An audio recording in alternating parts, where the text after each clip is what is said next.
Okay, so here we go. This meeting of the Overview and Scrutiny Committee is being live streamed on the Council's YouTube channel.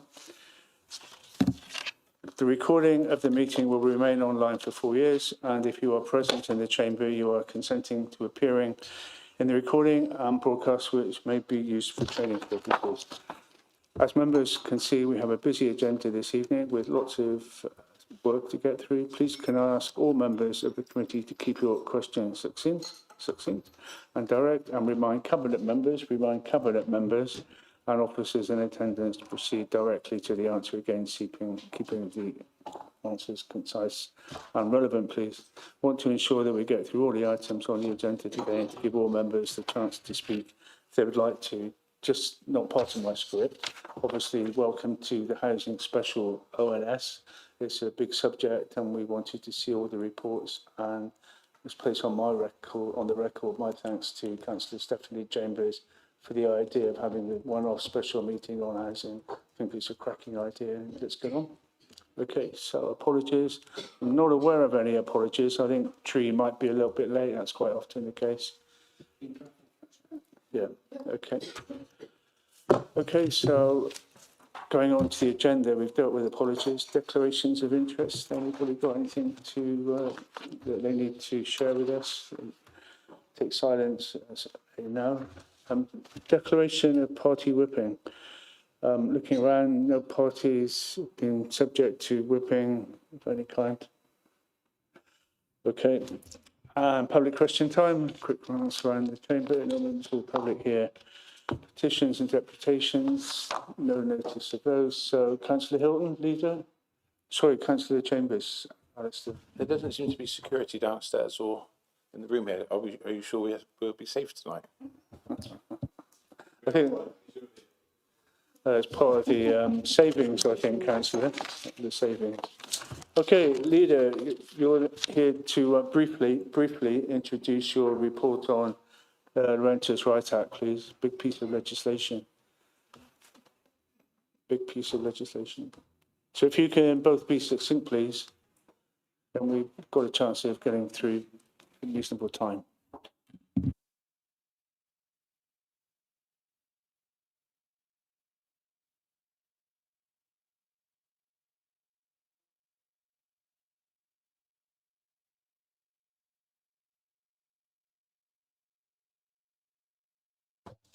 Well, I'm ready now.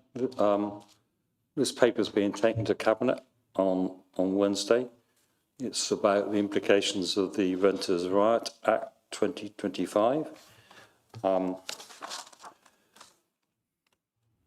The royal assent of the Act happened on the 27th of October last year, and it's introduced in a number of phases, but the key aspects of the Act are the abolition of Section 21 evictions, to a simpler tenancy structure where assured tenancies then become to a period rather than the 6 months and 2 months notice and you're out because the landlord thinks that's what he wants to do, or she wants to do. That changes things.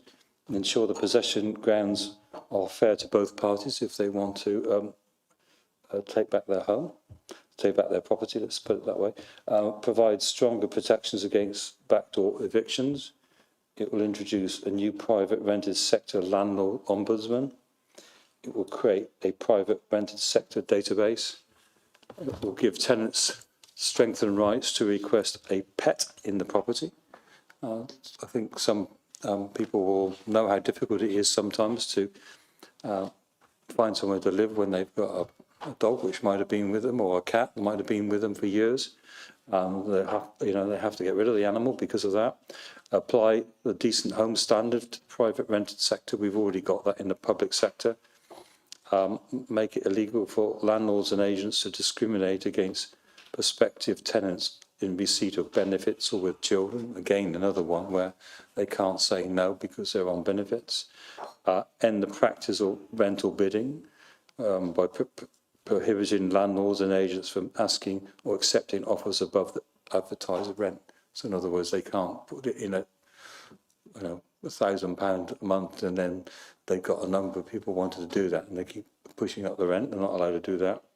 And the Ombudsman, I think, as well, will look at to whether there's a reasonable rent increase as well, and strengthen the local authority enforcement, which will give us a small authority. And because we'll be getting an income from the landlords, we will be able to strengthen the enforcement team and strengthen rent repayment orders.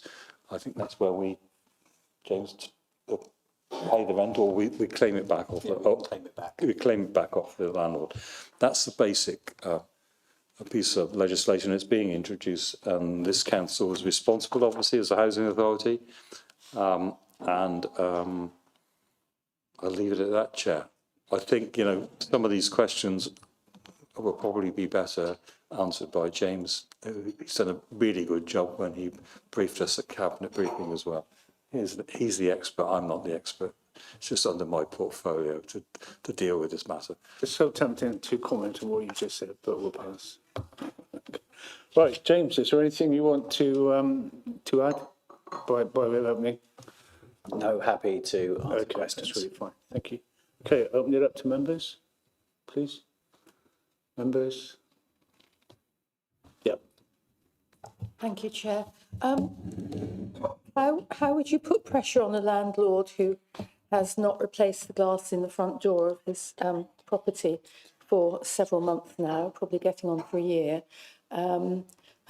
which allowed me to gain access to the property today and knock on an individual front door? And I was told that because the individual front doors are secure, it was all right if the main front door was accessible, and I didn't find that acceptable. But is there anything in this document that would enable the council to put more burden on the landlord, to pressure on him to rectify that? Looking at this legislation, this is more about tenancy reform, as well as launching a new landlords database, which enables us to target landlords who aren't carrying out their repair responsibilities in a much more effective way. It doesn't specifically cover repairs, but if there's an individual case that we need to talk about separately, then if you email that over to the private sector housing team, we can look into it. But this is more around strengthening tenants' rights, landlords' responsibilities, the security of tenure, ending discriminatory practices, introducing a landlords database where there'll be certain health and safety standards that needs to be met, as well as the registration of all the property details of all rental properties in the city. What it does plan in on the roadmap, which may go some way to looking at disrepair, is a decent home standard. That currently exists for social housing stock at the moment and doesn't apply to private rented accommodation. But looking at the government's roadmap, they're intending to bring in the decent home standard for private rented accommodation in 2035. Now, that will be an enforceable property standards model, looking at hazards in the property, which we already have, as well as 3 or 4 other criterion as well. So there'll be a lot more details released at a later date, but we're still looking at a timeline of about 2035 for that. But we do have existing powers to tackle specific elements around door security and disrepair. Anybody else? Nobody else? So I just want to ask a couple of questions. Oh, all of it. So as soon as I say I want to speak, we put it under. Cool. So Karen. Thank you, Chair. I just wanted to ask, really, are things on track to get this in place within the time frame, and what do you think the challenges would be? It's a good question. So we've been aware of this legislation for the last couple of years in its various guises and forms. So we have been preparing with upskilling existing staff, making sure we have better, closer working relationships with other services that will be impacted by some of these changes as well, looking at housing options, housing advice and homelessness teams, as well as trading standards who have an element of responsibility under this legislation, and the existing private sector housing team. I think Gloucester's in a good position where we carry out pretty good enforcement at the moment. We have a really good enforcement policy. We have officers who are competent at delivering that high level of enforcement, such as financial penalties, which a lot of the enforcement elements within this legislation. It brings in further financial penalty offences. So I think we're in a good position at the moment. We're well resourced. We're not holding any vacant posts within the team. So I think operationally, We're on a journey of education and upskilling teams, so we're ready for it. We do realise there could be additional operational burdens depending on what happens with landlords and with tenants in the community and how prepared landlords are. So we have quite a strong communications plan to engage with landlords. We're holding the first landlord forum on the 2nd of April at the Guildhall. Up to 80 landlords are due to attend that event, and we'll be spending all morning focusing on what these changes mean, what they need to do to be prepared for these changes. We've also launched the Renters' Rights Act web pages on the council's website. And there's a lot of support and information for all of the stakeholders, tenants, residents, landlords, managing agents. And we're also in partnership with the National Residential Landlords Association, NRLA, as well, and they're delivering free training for landlords. So wherever possible, we're trying to engage with the community, with key stakeholders so that they're prepared for these changes. The government's launched its communications plan and publicity plan as well, and there's a number of providers who are offering training, both for local authorities as well as the landlord community. So we're doing our best, I think, to make sure everyone's ready, but from experience with previous legislation that's been so significant in its impact, we're expecting it to take 18 months to become really embedded, but we're doing everything we can at this stage to make sure everyone is aware of these changes and we're ready to address those challenges. I think the paper does present an opportunity that we'll come back in 6 months or 12 months with any impact reports just to see if we've miscalculated what the impacts might be, or perhaps recognise how we can address those impacts once we've realised them. Thanks. Coming up the table, Terry, did you have a question? Yeah, thanks, Chair. As Councillor Hilton said, this is a really good piece of legislation that is about looking after people renters rather. Yeah, on page 16, there's a couple of sentences, and it says the recommendations do not introduce any staffing or trade union implications, which to me suggests that there are no extra staff. But then the second sentence says staffing growth will need to be met by the new burdens funding. So I'm a bit confused, because one says you don't and the other one says, well, actually you do.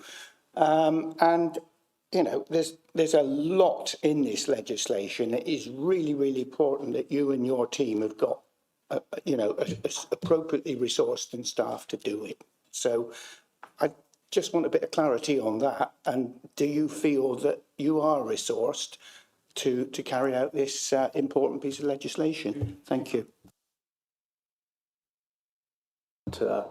Because in paragraph 11.2, you talk about the MCHLG funding, and you say that's not going to be sufficient. And then you also refer to the fact that you're expecting the next round of income from central government to be in spring 2026, which we're almost into. So if you could just link that to Terry's question, please. Thanks. So the resourcing elements of it is potentially going to be a challenge. And once this paper was first written in its first draft, there was no commitment, or it was an unknown commitment of what the new burdens funding would look like. But 2 weeks ago, we did receive an update. So with the original information that we had around the first round of new burdens funding, it wasn't anywhere near sufficient enough to look to increase staffing levels at that time. We have now got confirmation, and the revised report does set out the confirmation in paragraph 9.2, where we have had an update on some of the additional new burdens funding over 26, 27, 28, 29. We still feel that whilst that is a reasonable amount of funding, we want to invest that in our existing staff, in our existing teams, to upskill those staff members so we're ready for that legislation. Until we start to realise what the impacts may be operationally, we're lucky enough to have a well-resourced private sector housing enforcement team through the growth that we've realised over the last 2 years. And I feel that we are ready to realise any impacts at the moment based on the existing funding that we have. The new burdens funding is allowing us to really grow our communications plan, our engagement plan and training plan, both internally and externally for landlords. and we want to make sure we focus on that as a priority initially. The remaining new burdens funding, we're still waiting for an announcement. It was due in March. Once we have those final figures, we may be in a position to look at resource growth where we feel necessary. And it's not just enforcement. You know, the frontline staff in housing advice, homelessness and housing options will be key to making sure we tackle any homelessness prevention at the earliest opportunity. So we want to make sure that that service is resourced effectively to make sure we can deal with that customer front end support where we can.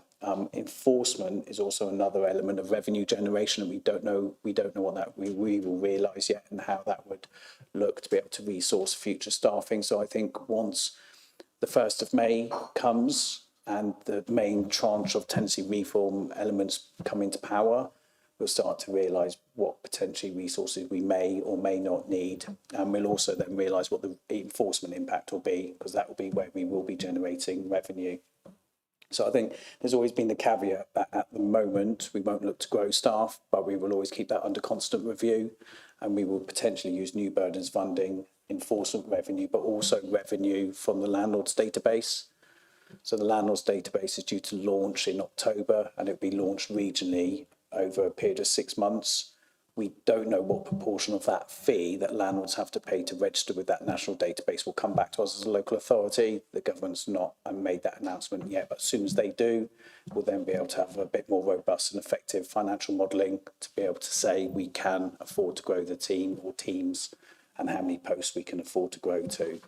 So there's a bit of uncertainty still around what the total funding arrangements will look like over year 1 and year 2. But I think once we get a bit more clarity, we'll be in a much stronger position, I think, to make a decision on resourcing staff.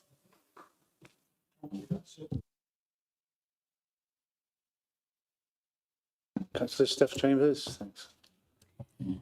Thank you, Chair, and thank you for this report. Most of the legislation I'm really, really happy to see, and I think particularly the section 21 is well overdue, and really happy to see that's in. And I'm hoping that that's also going to have an impact on our homelessness and not deal with so many homeless families as well. In regards to this report and how it affects our residents, I think it's really good to hear you mention that we're going to have a review after a year, because I think there are, like with all new things like this, there might be some unintended consequences that we realise and have to look at how we're dealing with things.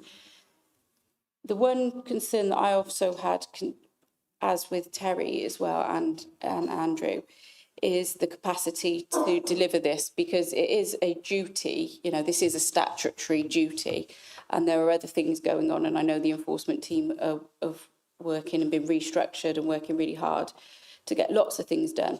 So I suppose this is more of a political question in what reassurances can you give, because I think it says about allocating the funds, etc., in combination with the cabinet member. What reassurances can you give that you are going to give the enforcement team enough space to make sure they deliver this as a priority, being a statutory obligation, over other things that the enforcement team might have to do as discretionary? Like I said before, we're fully in support of the legislation, and we'll do level best to make sure that we carry it. That enforcement, you'll be aware that we brought together all the enforcement officers into one team, and we're already seeing improvements in enforcement. I'm sure we'll be able to deal with that. The licensing will help, but I think the other one, we don't know what the implications are of the potential fines, but any enforcement revenue will ring-fence for use funding the service delivery of the responsibilities and duties we have. And there's also the issue about the rent repayment orders, which will extend from 12 months to 24 months. Like James said, it's new legislation. We can't be sure exactly how it's going to work out, but the objective will be to make sure that the team is resourced to the point where that we're not leaving enforcement action in the in tray. We're putting in the out tray and making sure that we take it on and deliver on that enforcement. But, trying to brand new piece of legislation. You know, it would, you know, the government is, I think, giving us £85,000 next year. That's the figure I had. I don't know whether it's updated in your papers. I'm looking at the cabinet briefing papers. That's probably 2 officers, maybe not 2 officers, not the overheads anyway. We can only do what we can do with the resources we've got, and we'll do our very best to make sure that this legislation is enforced. And I just don't, you know, how many rogue landlords there will be that will get a penalty fine. I don't know, but I'm sure there are those. I mean, it certainly would be a benefit to those who are decent landlords to know that those that are not looking after their property or not treating their tenants right could be subject to fines, whereas they wouldn't be subject to fines. And it will help fund the officers that we'll need to deal with it. But projecting an income that we'll get at the moment is not really easy, I would imagine. No, So that's just the reality of the new legislation. Let's see how we do. Thank you. Yeah, I wasn't really asking about projecting an income. What I was talking about is the priorities to make sure. I know there's other priorities that you've brought in, but they're not statutory. So I'm just wanting to make sure that the officers are given enough to make sure we are abiding by our legal duties within this. The other thing, and one of the unintended consequences, or possibly foreseeable consequences, is that we're talking about this as a matter of enforcement. However, what we want to do is enforce against the bad rogue landlords, but we can't ignore the fact that this puts on another level and another cost to good landlords in our city. And we really, really want to avoid losing those good landlords, because once they're gone, they're probably gone for good. So I was pleased to hear James say you've already got the meeting and there's about 80 landlords coming. I just wanted to make sure that the smaller landlords, maybe the ones that have one or 2 properties, aren't being missed with being educated in what their rights, what their responsibilities are in regards to the paperwork. Because what I really wouldn't want to see, and there's reporting duties in this as well to the government, is that some of the good landlords that maybe make a mistake on some paperwork or the bureaucracy of this aren't targeted in order to show the government, look, we're doing our enforcement, we're doing it well, and we really are tackling the really difficult cases that are going to be the more difficult cases to deal with, because sometimes you get clever landlords that are rogues but employ good barristers or whatever to get out of the situation. So I want to make sure we're targeting really the right people. And I've got a lot of trust in James for you to do that. I really, really have. And I think that's how, you know, you operate. But that is a worry, that we make sure we're not missing those good landlords and we're supporting them as much as we're supporting the tenants. No, I think you're right. It's not just a change for us as an organisation or as officers who are going to have to enforce this legislation. It's a change across all of those stakeholders, most importantly for landlords and tenants. So as you said, we've got the website and we're doing as much information and government information launching as we can there. We've got the Landlords Forum that we've planned for April the 2nd. We will continue to have direct landlord engagement wherever we can. So we've got a social media campaign that's launching alongside the government's campaign as well. We've written to every household regarding the ongoing consultations for other projects that are coming online, but all of those other work around the HMOs, the existing enforcement we do, some of the other papers that we talked about tonight, this legislation complements all of those. So it's actually almost a perfect alignment of all of these opportunities, and this legislation wraps up alongside that quite nicely. So we will work with all landlords. We will always try and, you know, educate those landlords and engage with those landlords who perhaps aren't aware of the changes, and we will support them through those changes, as will the government as well. But there is always that challenge where if someone is not compliant, as you mentioned earlier, there is a duty to enforce. And I think until there's test cases or that's put into practice, we won't know how we can support landlords to meet that duty without having to give them a £7,000 penalty, which is one of the initial first offences, because we do not want to be hitting every landlord from the 2nd of May with financial penalties because they've not done the correct transitional arrangements from one tenancy arrangement type to another. That's not what the government envisages. That's not what we envisage. We want to work with those landlords and make sure we get them as compliant as quickly as possible. But we can actually start to identify those rogue landlords who don't want to be compliant. And those will be the ones where we do focus our resources on. And we'll support all landlords through this journey because we're on the same journey with them. Thank you, that's really good to hear. Thank you, Chair. I withdraw my question because it was about enforcement funding.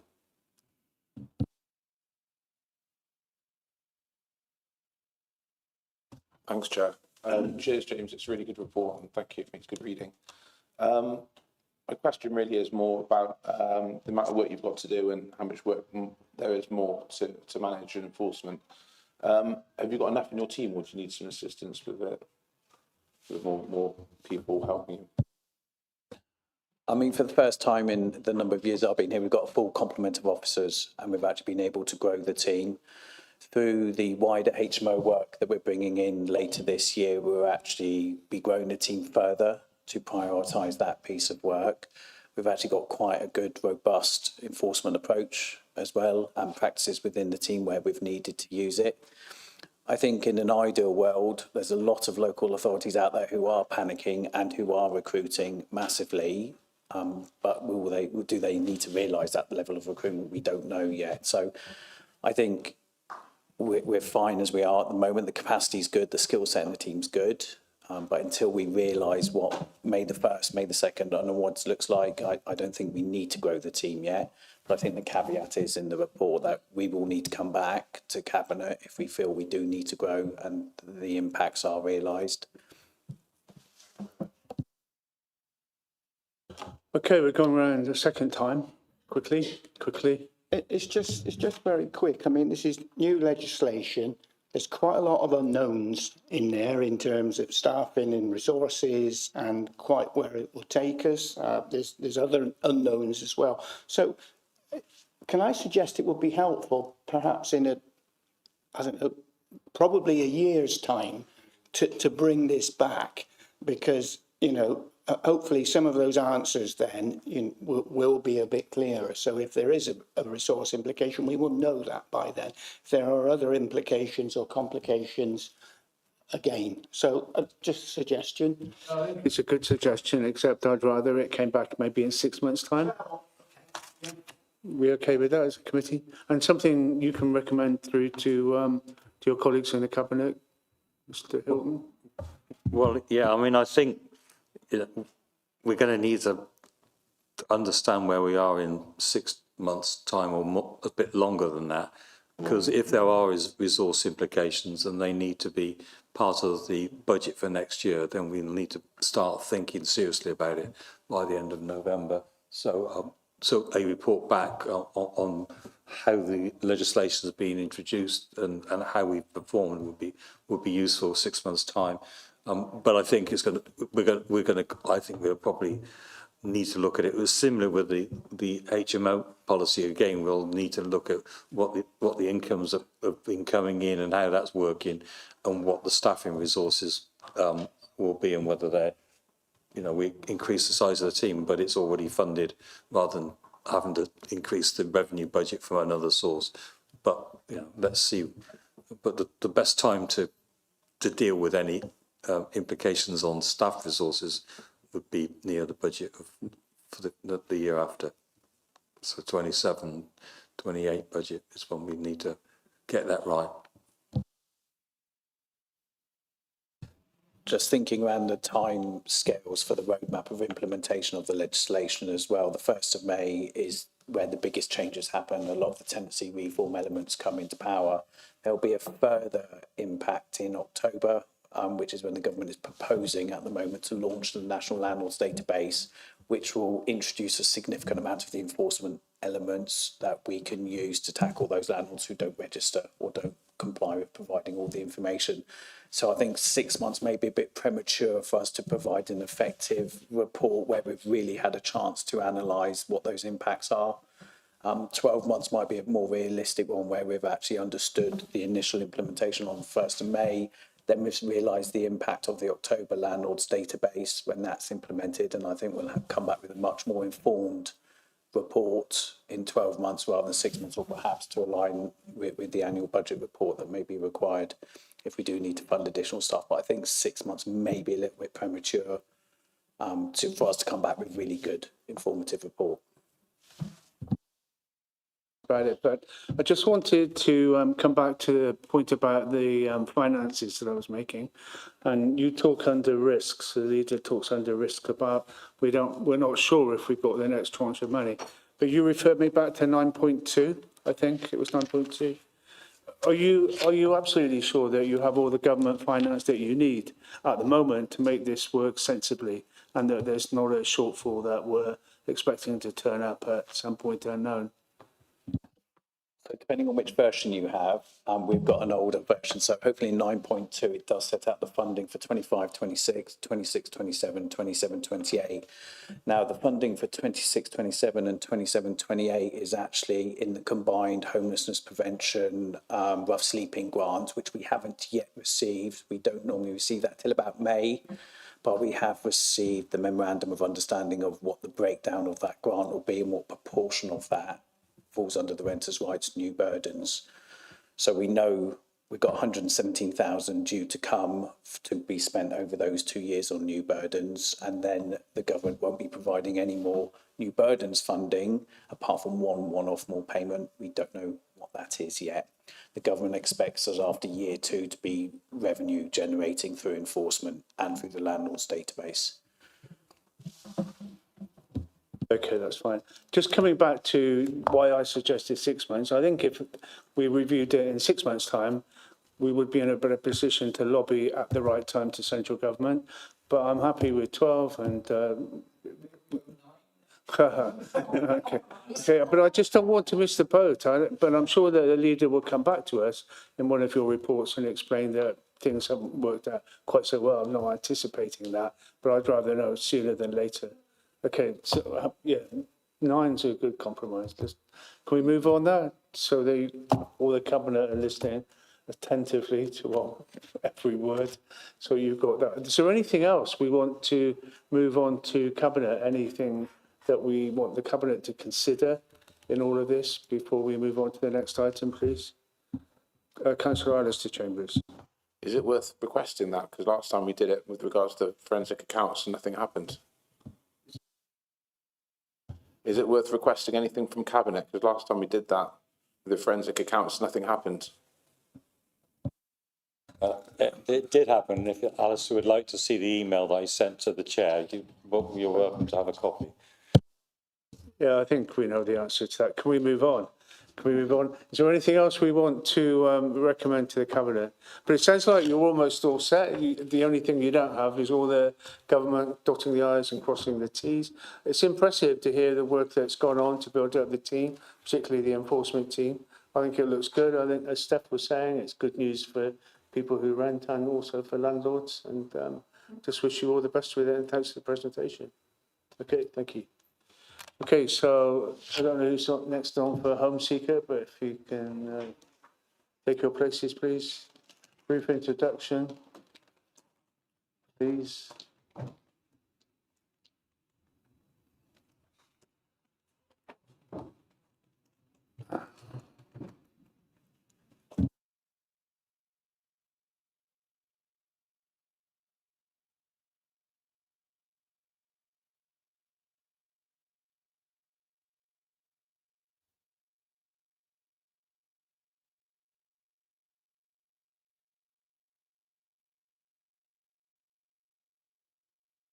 I don't know which of you are going to go first, or if it's just one of you, but over to you guys. Yes, thank you. I'm pleased to introduce the Home Seeker Plus policy review.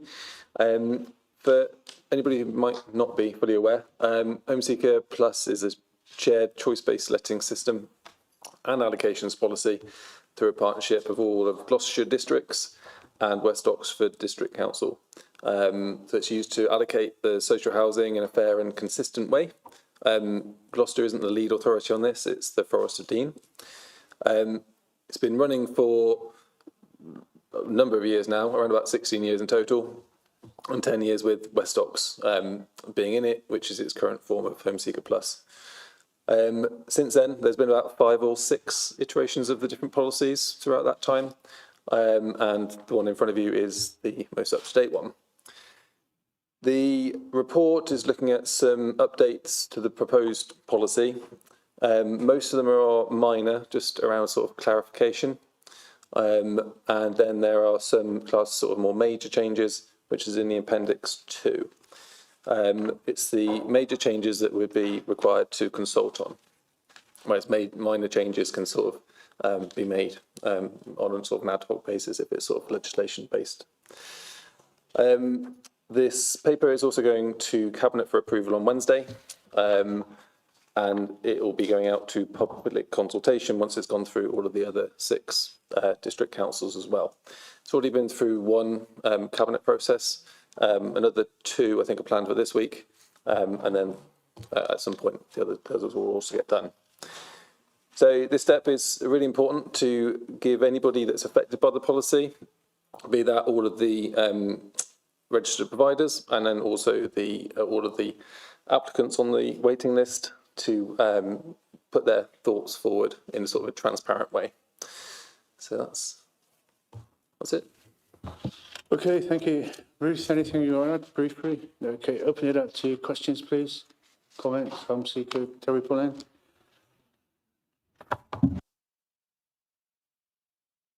Okay, thanks.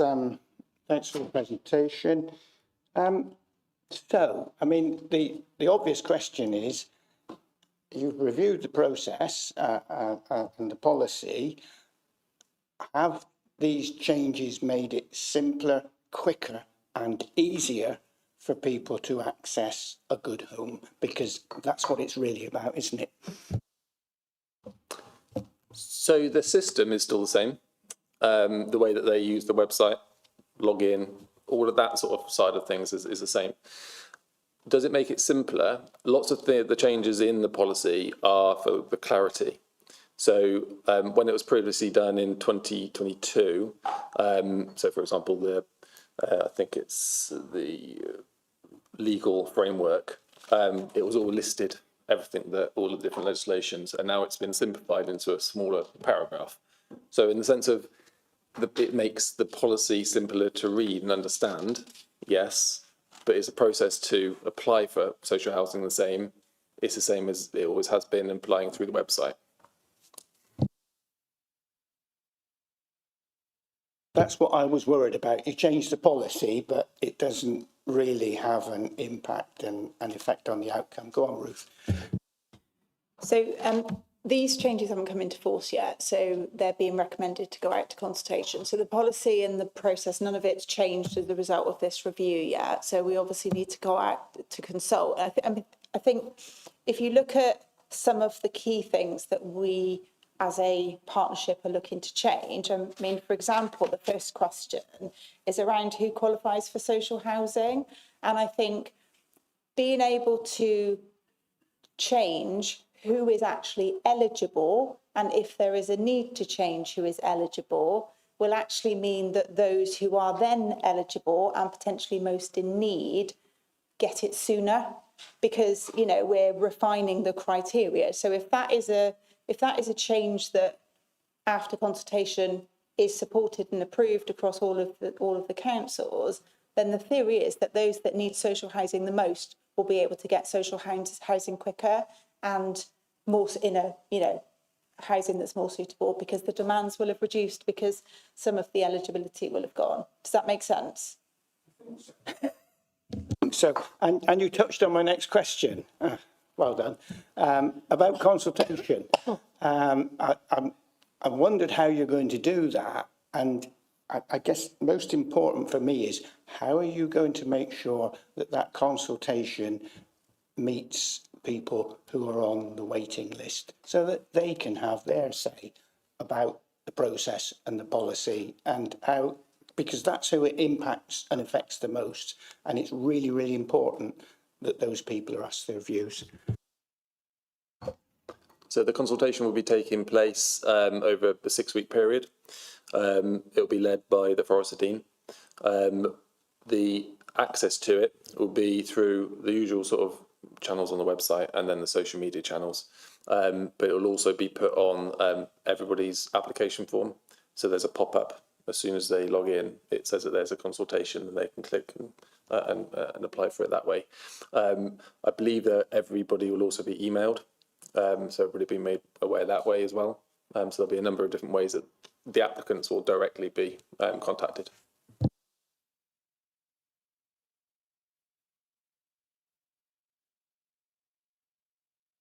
Sorry, Ruth. Sorry, I thought I'd better wait to be invited to speak rather than just chip in. I think the great thing about consulting on something like this is, of course, everybody that we need to consult with at the moment, we've got their contact details because they're applicants, they're on a system. So in theory, this is one of the easier things for us to consult on. I mean, the bit that we won't capture necessarily is the people that may one day want to be on the housing rating list. But I think through some, potentially through social media, we might be able to pick up some of those people. But, that's obviously going to be a bit of a gap. But I think we can consult pretty well on this one. Thank you, Chair. I'm just looking at this section about who is not eligible to register. And of course, Brexit is that gift that keeps on giving. And it makes me wonder if people with settled status or people from abroad, because reading this legalese, I'm confused about whether a person who has grown up in the United Kingdom but is not British, but has settled status, is going to be considered ineligible because they are from abroad. So there's two sections. There's the eligibility section, which is very much constricted, I suppose, by government and what the the eligibility criteria would be for social housing, which I believe is laid out sort of in the legislation terms. Then there's the qualifying criteria, which is more sort of local factors that we can change. They don't sort of supersede the eligibility criteria, which is set nationally. So I don't think anybody would be excluded that would have settled status if that was the case. Each application is also checked, so we'd look at their eligibility through their passports or anything else. So just from a fraud perspective, I was sort of raising that perspective. So everybody on the waiting list should be on the waiting list. If that sort of answers your question broadly. It kind of does, but I would like to make known that I would expect that everyone with settled status is treated as if they are equal to any other person who is eligible. Steph Chambers, then on to that. Thank you, Chair. My first question is in regards to the consultation. Firstly, I think while it's very important that people that are in social housing, waiting for social housing, I think it's important that everybody, all council taxpayers in the relevant areas have a say on this, because it's a council resource that goes into it, and everybody should have a say on that.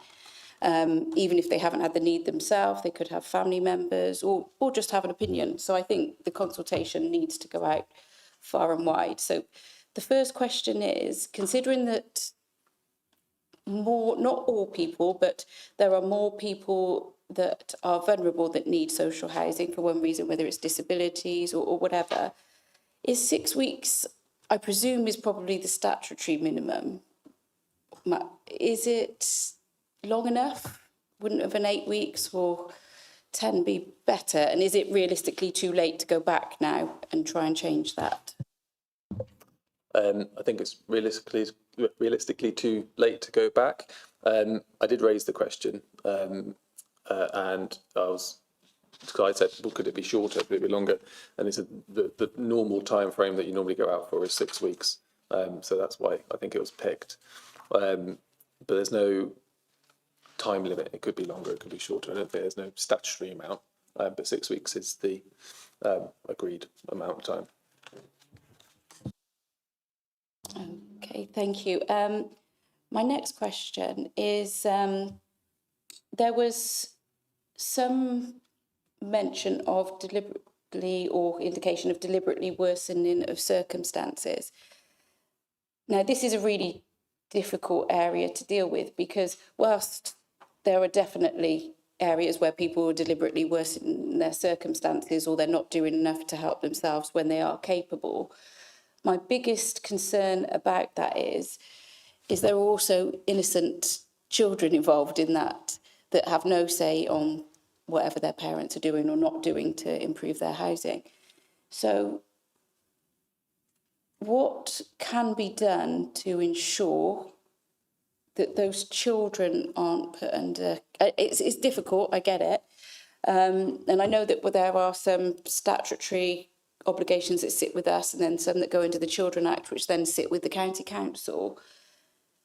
And there are times where that joined up working hasn't worked as well as it could. What can be put in place to ensure, and I know some work had been done, but just to ensure that those children are not falling through those gaps? And if we feel that a parent is worsening a child's housing situation, what do we do about it? What do we do with social services, and what do we make sure we're not just doing our checkbox bit and we're making sure that the right work is carried out to ensure those children have good housing? So I think there's sort of two elements, isn't there? So there's the allocation process where people in that particular housing need get given a particular band, whatever that might be.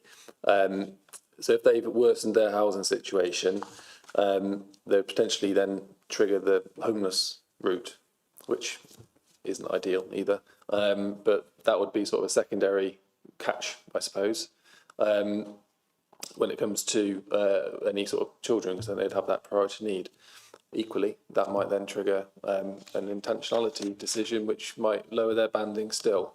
But they wouldn't be excluded from the waiting list in that sense. They would just drop down a band. When it comes to safeguarding, I suppose, of the children is what you're sort of really sort of getting at. I think we have a good working relationship with the county council anyway. So all the referrals would always go across. Being two-tier probably makes it a little bit more difficult. Whether a unitary or whatever it looks like would probably make that even more streamlined.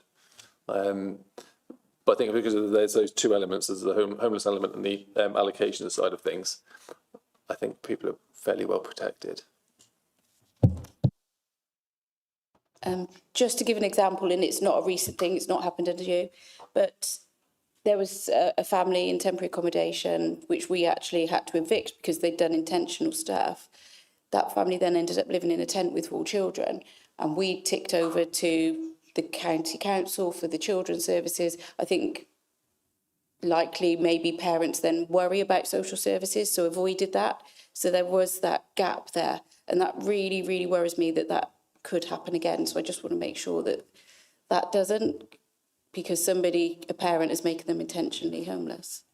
And I think that should be a real serious issue that social services need to deal with, not just a referral from us to them, but an assurance that it is followed up. Yeah, I totally agree.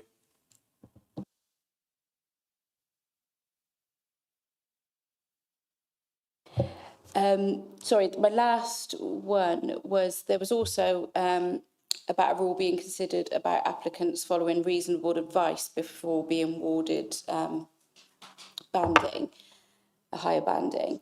Now, I have some concerns about this because in the past there has been inconsistent advice from frontline, maybe temporary staff, etc. So what's being done, if that change comes in, what can be done to make sure we are making sure that what we deem in is reasonable advice is being understood in the same way by the applicant? Because that might not be the case. They might be misunderstanding. Are we always putting things in writing? Because a lot of this is done on the phone. How are we making sure they understand the advice we're giving them? And how are we making sure that our advice is consistent? So whenever anybody applies onto the system, they would receive a banding letter, or at least they'll receive an initial banding letter, which gets them on. And then if they have a higher level of need, that will be then assessed by an officer. So at that point, that's when we'd be asking to get all of the relevant information, whether it's bank statements or information from professional advice. So it's quite a thorough process, and there's lots of sort of checks and balances along the way. So it's that banding letter that I think that would be the safeguarding element of that, because then at the bottom they can review it, and then they can review it again, then they go to the ombudsman. So there's a number of sort of catches, I suppose, along the way that are there to protect them. Because this is a choice-based letting system across 7 different councils,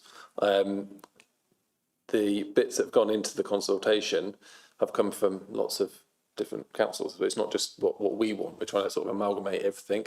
This isn't necessarily something that would definitely come in, but because of those checks and balances, I think I can't particularly think of a situation where somebody might have acted on professional advice badly, where it will negatively affect them. I can't sort of imagine a situation where, as is outlined, like disabled facilities teams or environmental health. I can't particularly see an example that would trigger that. Yeah, I suppose part of my thinking is, does this capture something that happens quite a lot? This is always a question that I've had, is when somebody's on the list and they're offered somewhere and they don't think it's suitable, but we think it's suitable, and they think they've read the policy and it isn't suitable for X, Y, whatever reason, and they refuse those. I don't know how many times they have, 1 or 2, or, refusals or whatever. And then they're suddenly off or right down the bottom of the list, and they didn't realise that that's what was going to happen. I'm just wondering how we're making sure before that happens, they are really, really certain of their reasoning for refusing properties, because in my experience, that people wrongly refuse properties and don't realise the consequences of that. Yeah, refusing of the properties is a tricky one. And in part, it's because we're not a stockholding authority, whereas sort of Stroud and Cheltenham are obviously different. When it comes to refusing a property, so we have our home seeker allocations policy, which we assess people all through, and then that's the allocation sort of process. And then it's the RPs that will then trigger their internal allocation policies. So sometimes they're not fully aligned, which does cause problems sometimes. When people refuse a property, the RP is supposed to write to them and tell them why, and there's supposed to be an internal process with the housing provider as well. And then as well as what we've got, which is those stage 1, stage 2, and the ombudsman. So there's supposed to be all these catches in place, and then I would say the vast majority of the time it does work, and there's normally a reason. If somebody does refuse it and it sort of slips through the net, there's normally, I don't know whether it's a system bug or something, but it's normally a logical reason rather than anything malicious. But I do believe those checks and balances are in place with the RP and with us. Okay, thank you. What would the advice be, just while we're here and we're all sat here as councillors, because I'm sure this is a question we all get. Now, I've told people that have sort of been told they're on their last chance to take something to, just take it. It might not be suitable, but you can go through these appeal processes. Is that still the right advice to give somebody? Yes, and there's 2 elements. There's the allocations element, and then there's the homeless element. So just don't make sure they don't get too confused, because they are 2 separate things. Yeah, okay. I think this is a real challenge for people, because there is that managing of expectations and being really clear about what the actual process is. And I know housing officers do try really hard to make sure that people understand the implications of the decisions that they make through the process. And then we reiterate that in writing as much as we can. So, if you were to refuse a property, this is what might happen. Or this is the reality of making those decisions. So, but you know, we are always up against people's expectations of what they think should happen and what the policy sets out and what our constraints are. So, you know, I think officers are always trying to work really hard with the relationship between the officer and the applicant to make sure there is that joint understanding. And, you know, we will continue to do that, but it is really tricky because sometimes people do hear what they want to hear, you know, and sometimes we have got to do that kind of recovery at the end when actually they've taken a decision and they've refused a property and it was their last chance. They still have a housing need and we still want to try and support them. So, you know, I think we do try and make sure we get ahead of some of these challenges. Thank you. Sorry, Chair. One really quick question. As this does cover quite a wide area, do the frontline housing officers have a team meeting ever so often, just so they all talk together and know that it's consistent? Yes, they meet very regularly, and a lot of them are working face to face as well now.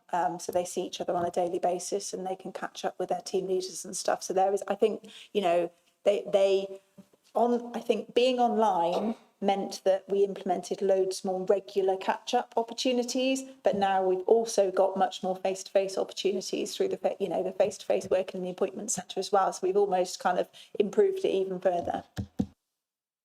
Okay. Is that across the whole area or just Gloucester? That's what I was just checking, if it's across the whole area. Yeah, so I mean, I can't comment on what the other districts do. I would hope that they have good communication within their teams, but yeah, I can only speak for Gloucester on this one, I'm afraid. So, Sorry, what I was saying, Chair, is do our frontline housing officers in Gloucester, meet with the Forest, just every now and again, you know, all those, just so they're all, because they're all working under one policy, and their inconsistencies could... Yeah, so there's a Home Seeker operational group monthly. Yeah, and then there's the management board, which makes the more policy decisions. So the operational staff, issues and registered providers attend those meetings as well, so that if there are problems in the system, that they can get kind of snagged quickly. And obviously they happen day to day anyway. I mean, I've been copied into some stuff between a registered provider and a council officer today because the manager's not in the office today.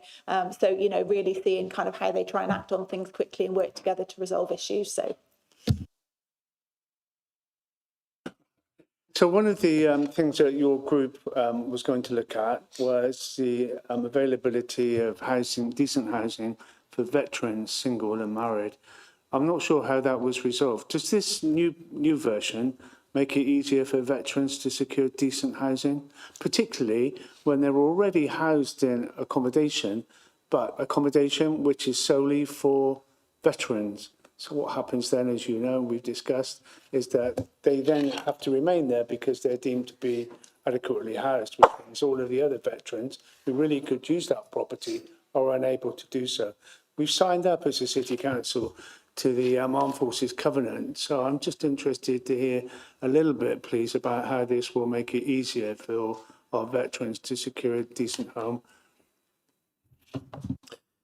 Yes, so the local connection criteria has been improved for veterans, along with the financial elements that they might get when they're discharged. Within the Appendix 2, on question 5, is one of the major changes that we're looking at consulting on, which is around the local connection criteria. So it's trying to strengthen everything around the armed forces. The Armed Forces Covenant is also in, well, I think it's still stipulated somewhere in there. But yes, they have a lot more within this policy than they did before. And if it's to do with any, that's a random beeping. If there's any, if they have a priority need, then there's obviously that will enhance them as well. But I think your question might be on question number 5, or your answer might be in question number 5. Okay, thank you. Anybody else? Alistair Chambers, Councillor. Thank you, Chair. Matson has one of the highest concentrations of social housing in the city.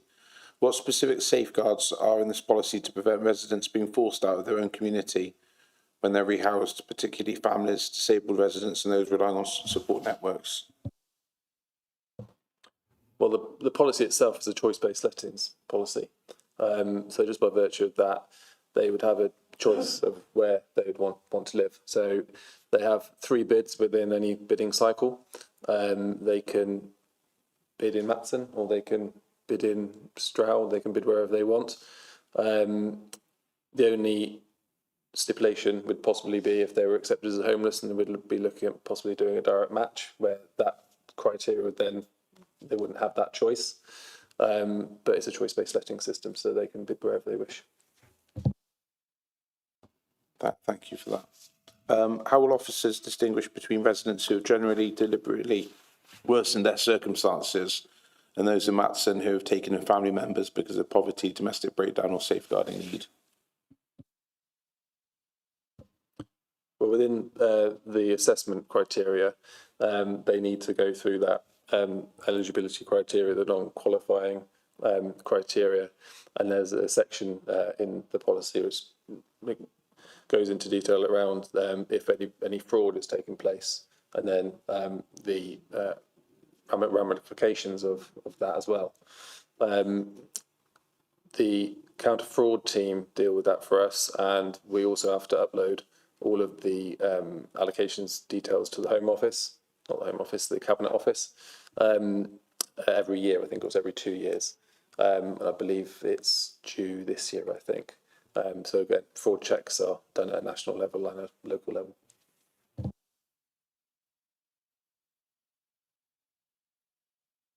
Can you explain how this policy avoids penalising people for being poor rather than protecting those with the most housing need? I don't think it penalises anybody for being poor. I think it protects a large number of people within the city. The vast majority of people on the waiting list are bronze banding.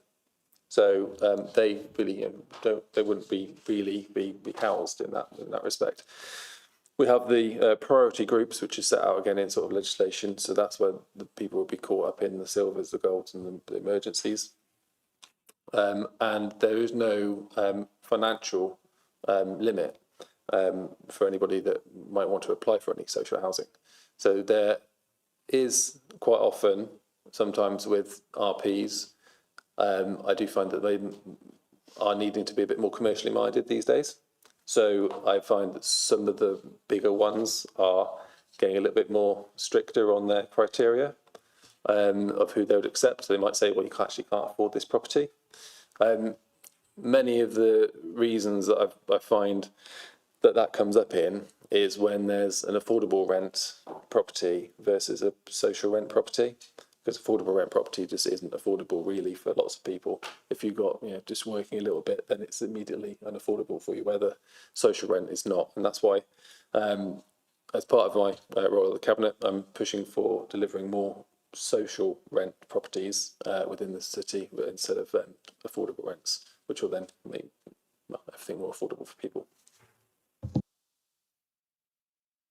Can I just add to that, Chair? I was just going to say, if you look at the kind of key areas, the major changes that are being consulted upon, I think, it's quite clear from the questions that, what we're really looking to do is make sure that social housing is absolutely safeguarded for those that can only access that form of housing. So some of the questions around if you can afford private rented, then actually should you get social housing?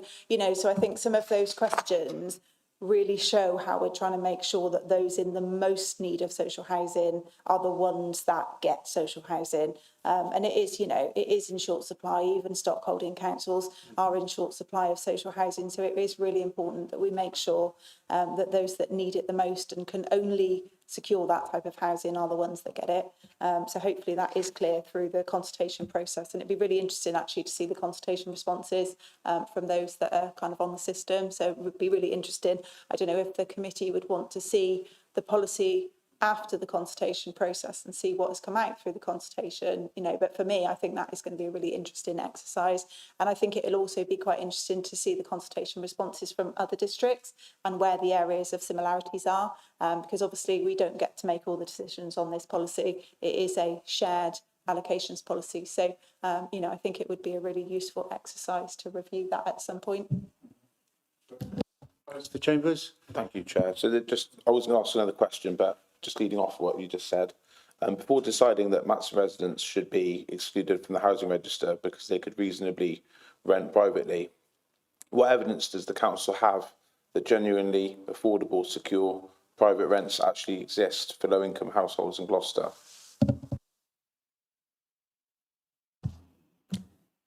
So I don't think the assessment would be done on the basis of whether you're a Matson resident or not.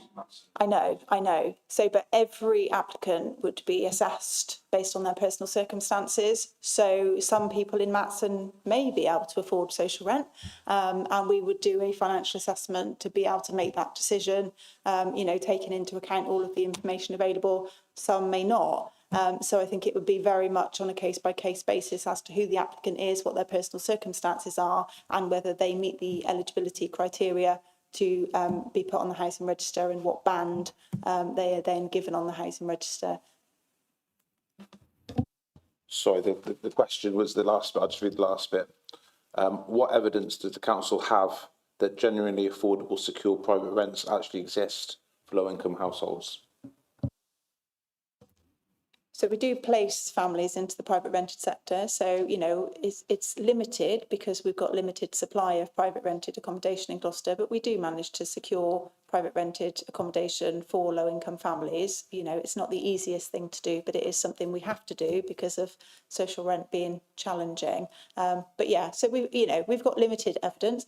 I could come up with some data if that's helpful. Outside of this meeting as to how many people we've placed in the private rented sector that we've got a duty to. I don't know if the whole committee would be interested in more information on the private rented sector, but that's definitely something we could do.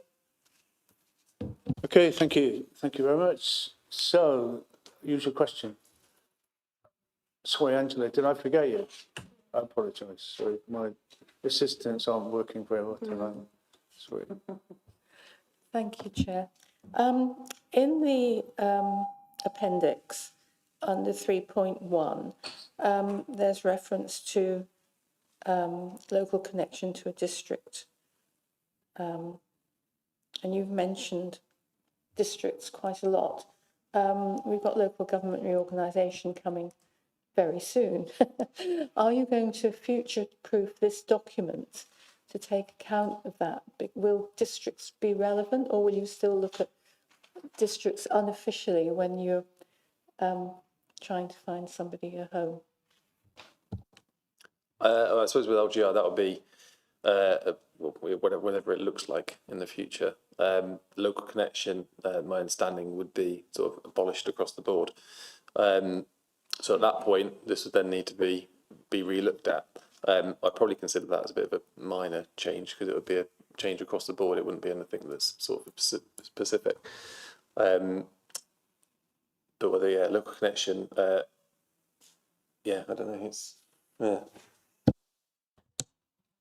So, I mean, I think we're in a really good position with this policy because what it means is that all of the districts across Gloucestershire work in the same way in how they allocate. So I think we are in housing, I think we are in a really good position because this isn't the only shared policy and protocol that we use across all of the Gloucestershire districts. I mean, we obviously can't do a review based on what might happen in the future. So we have to stick with the district arrangement until the district arrangement is no more. So at the moment we're consulting on the current setup of Gloucestershire. But, you know, depending on, you know, one or two unitaries, you know, decisions will be made about the local connection criteria. I mean, it would have been lovely to have just kind of scrapped it all together at this stage, but there's so much work going on at the moment to try and kind of negotiate what's going to happen where, that, you know, that might have been a negotiation too far at this stage, but it will happen. It will be, you know, either one local connection to Gloucestershire or a local connection to whatever the two unitaries end up being if it's not a single unitary. Thank you. Well, LGR and, reduction in the number of areas, whatever they look like, do you have any sort of feeling about how that's going to change the dynamics of how people move around the county? You're talking about improving social mobility. And obviously to do that, people move for work. It's very difficult to take a job if you can't be assured of a home in the area where that job is, if it's not your local area. How would you, do you envisage a way of dealing with that problem? Well, I think that getting rid of the local connection with LGR is probably an advantage in many ways for people wanting to move around. Being, if it is Gloucestershire or whatever it might look like, Gloucester is a bit of a power hub. We've obviously got two essentially. We've got us and Cheltenham. So I think that's where the big draws will be. So if anything, I think it'll improve the local area, and our housing stock would be more challenging, I suppose, if more people are wanting to come in, but then that'll have benefits elsewhere with the economy. So it's a bit of swings and roundabouts, really, I think. All of the properties that are being built currently with the JCS and soon to be the SLP around the edges of Cheltenham and Gloucester, I think all sort of play into our favour, really, to make Gloucester a great place to live and work.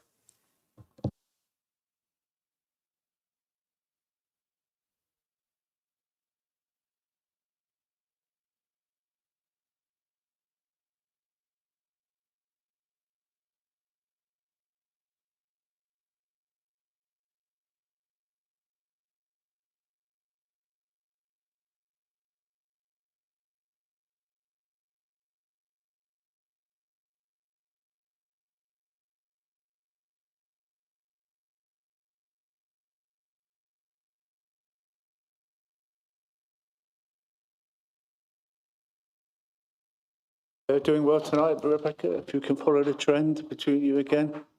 Thanks. Okay, well, you've probably all had a chance to read the report. So all I'm going to say is it's about finding a balance between what is acceptable for communities and businesses and also the best interests of the person sleeping rough. So it's not a negative report for those who are sleeping rough. That's what I'm trying to say. It's not controversial. Many councils around the country have an unauthorised camping policy, but we have never had one.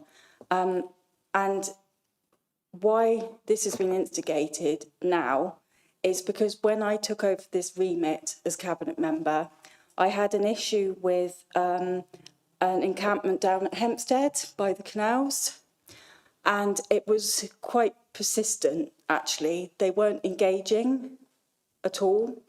It was becoming quite large. There was more than a couple of tents. I would say it was about 4 tents there. And it was becoming to feel unsafe for the residents.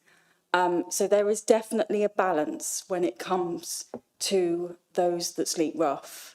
And really it is finding a balance, but it's also about not enabling permanent residents in a particular area, which will also enable continual drug and alcohol to be consumed.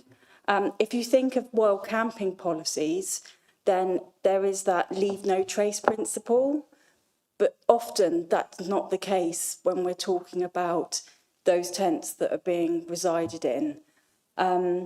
So all I can say really is I think that we would all agree that rough sleeping should not be permanent, because at the end of the day we do actually want to see people housed, and therefore engaging with them is about getting people off the streets quicker and breaking dangerous habits faster.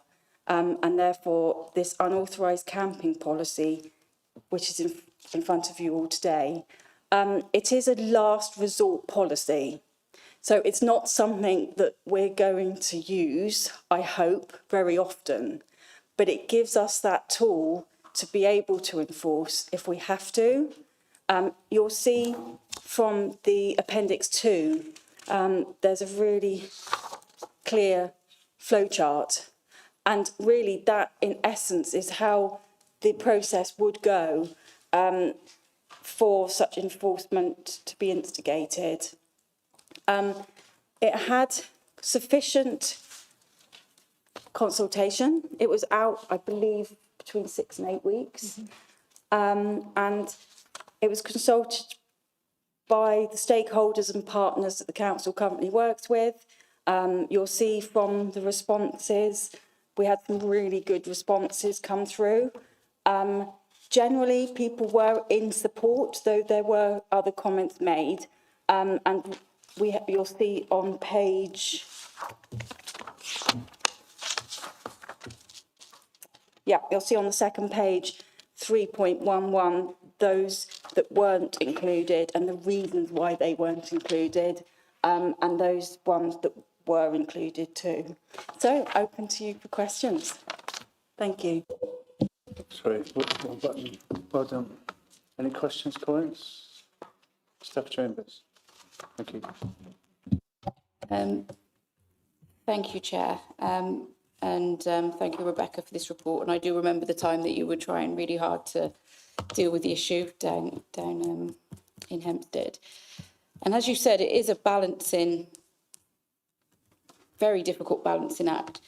And I think reading the policy, it's very difficult to understand how it can be interpreted. I think it can be interpreted in so many different ways by so many different people, particularly when you're talking about sort of public health. And I think the average age of a homeless person dying, if it's still the same, is something like about 44.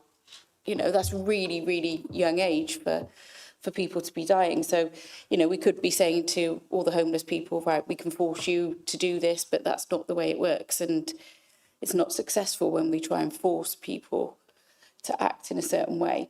But then we do have issues where there is antisocial behaviour, and it can affect a lot of people in the communities, as you probably had quite a lot of emails and contact from residents.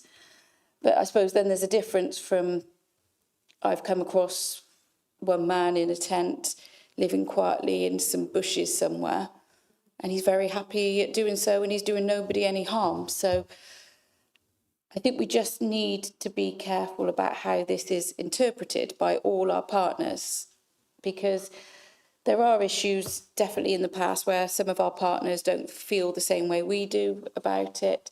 And there's certain things, for instance, like the bid will have a certain, what's the word I'm looking for? Bias, possibly, because they are there to support the businesses. So I just wanted to check, how will you ensure that all our partners are on the same page as we are with this, and how they are interpreting things and how it's fairly dealt with? Again, a bit similar to what I said about the home seekers, to make sure this is consistent with all our partners and the police as well. And I know it mentions the police in there, but how are we making sure everybody's working on the same page? Thank you, Stephanie. So, as I say, the consultation was quite detailed in the sense that every one of the stakeholder and partnerships, they did input into this, which is great. You talked about the interpretation. It has been worded in such a way that it deliberately gives that flavour of something could well be done, but there's little vaguenesses as well, and that is deliberate. And the reason for that, because someone actually did mention, well, why isn't there a timeline, to the process? Oh, so he's been there 2 weeks, nothing's been done, and then, let's enforce him. But that actually isn't the answer. That's not good. That's being very military-styled enforcement, which we shouldn't be doing at all to our people that are rough sleeping. So that's why, again, there's no timelines in. And also, just to bring you to 5.10, and this is clearly set out. So where there is no evidence of criminality or antisocial behaviour associated with an encampment, the council will seek to tolerate an encampment to enable the engagement to continue. And I think that word tolerate is really important, because it's a word that we can use in saying, look, this person's sleeping rough, we understand that person's there, they're on our radar, They are being engaged with. We're continuing to engage with them to get them in the place where they want to be. Because as you say, we can't force someone to go anywhere. And I think there is that point then where the flowchart comes in, once they stop engaging, once they stop, when they disengage or they start to inhibit antisocial behaviour, then we're looking at a next stage of the process. So it gives us that structure, because at present we haven't got that. So when I was contacted by residents about encampments, a lot of people contact me because they're worried about the welfare of these individuals, which is fair enough. But then others are also contacting me because they feel vulnerable and they feel unsafe too. So it is very much this balance. But I think just to be really direct with you in terms of answering that last part of what you were saying, I think everyone has had their opportunity to really come in on this policy. And I think Ruth will correct me if I'm wrong, but everyone was actually in favour of it, although they did raise those comments, which transparency you've seen for yourself in the document. So I'm actually really pleased with this going forward. And I would also suggest to the committee for it to come back in 12 months to see how it's played out. And I also think it's quite good for our outreach team, so for Julian House, because they then know the process themselves, and it could almost give them an added incentive to getting engagement to a level where people are being rehoused, because at the moment we haven't got that. So it means that what we're seeing of encampments is tents being there for months at a time. But if I could just add, this doesn't apply to private land. So those tents that you see at present under the archway in the cathedral, it doesn't apply to them, because actually that's private land owned by the cathedral.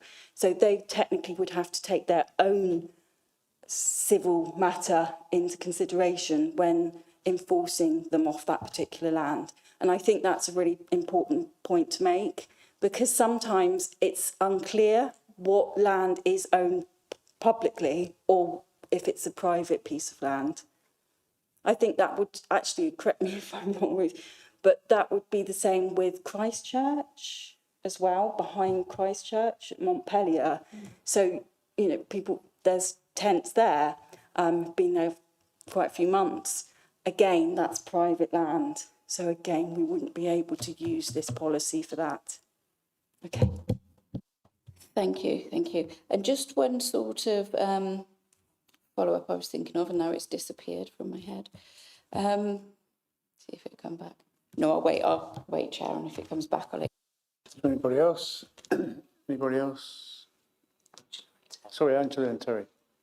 You haven't forgotten me, have you? You don't give me an opportunity. Thank you, Chair. I think I need somebody installed permanently in the vicinity of my local public open space, Rebecca knows. I look at the flow chart, and most of the people in that open space are breaking one of those, you know, they would be fast forwarding to enforcement more or less immediately. So what would enforcement look like? Thank you for that, Angela. Yes, and I'm very much aware of where you're talking about. So it would be a notice served, like you would, of up to probably 2 weeks' notice, which is fair. Don't forget, this is talking about a situation which is escalated. So this isn't about someone who's suddenly pitched up because they've been made homeless, and then we've come along and said, no, you've unauthorised, we can't, you know, we're going to just remove you. That's not how this goes at all. So, but in the situation that you're talking about, and the persistency of what's happening in the place where you're talking about, there would be that notice. We would be able to serve that notice. And also, if that then didn't work, then we of course would work with the police, because they would, in a sense, abide by the policies of the council. So there would then be, it would move into that area of police. The PCSOs I've spoken to say they don't take any notice of infringement of bylaws. So will this change anything in that respect? So I think the most important thing about this policy is it makes it really, really clear that what isn't enforceable is rough sleeping, and any action that's taken by the council is due to breaches of other legislation. So, you know, if antisocial behaviour is the issue, then we would look to take action under antisocial behaviour legislation. If health and safety is the issue, we would look to take action under health and safety legislation. And if environmental reasons are the issue, then we would look to take action under environmental legislation. And all of those legislations are different. We could have done with James today, and actually couldn't we? Because James is our enforcement expert. But, you know, I think one of the things that's really important to remember is that when engaging with rough sleepers, engagement is the holy grail. So everybody that works with a rough sleeper that's going to try and get a positive outcome for that individual is going to really try and protect any opportunity for engagement, because that's going to be the best for the community, that's going to be best for the businesses, that's going to be best for the council, and that's going to be what's best for that individual, is a positive outcome. What starts to happen is if we start to go to enforcement measures too quickly, you ruin any opportunity for engagement and any opportunity for a positive outcome. So as soon as we start working on enforcement, we have to be really sure that engagement isn't going to be successful at that point. So I can guess what you're talking about, but I would assume that some of the issues that are being experienced around this particular area are around antisocial behaviour. And what we would look to start doing is look at opportunities for an injunction, which will give us some powers to take action. And actually, under an injunction, you can put positive requirements on an individual to engage with that injunction to fulfil the criteria. But what I think we need to remember is that any enforcement action requires evidence.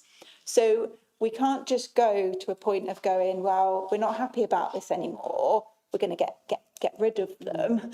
We need a really clear evidence base to be able to take that forward. So, you know, even if we're still in an engagement stage, residents' reports about what is happening, when is it happening, what's the time, what's the date, and any other evidence will still be being collected behind the scenes. So, you know, officers can't do that bit. We need the community to do that bit for us. We need councillors, we need businesses, etc. So, you know, and if that is where we get to, you know, then this policy gives us the framework to be able to do that.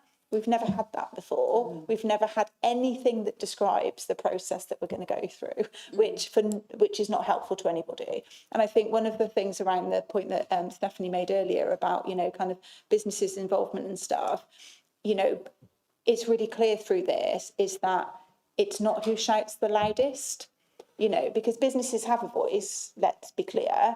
Rough sleepers don't have a voice. And this policy seeks to make sure that everybody's voice is included in the decision making and the process. So it doesn't give you a straight answer to what enforcement for your situation looks like, but hopefully the policy in itself gives some clarity as to what the council will consider in the process of taking action. That was very long, I'm sorry.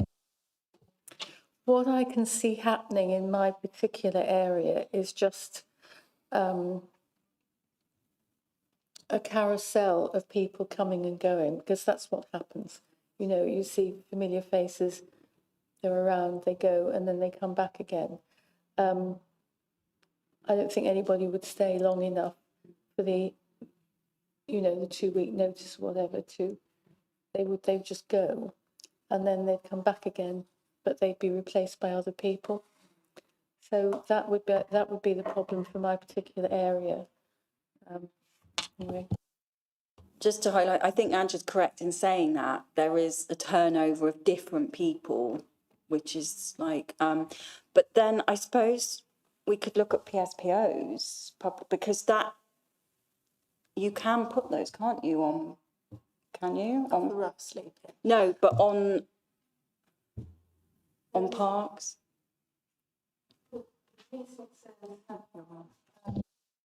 Served a notice on one person.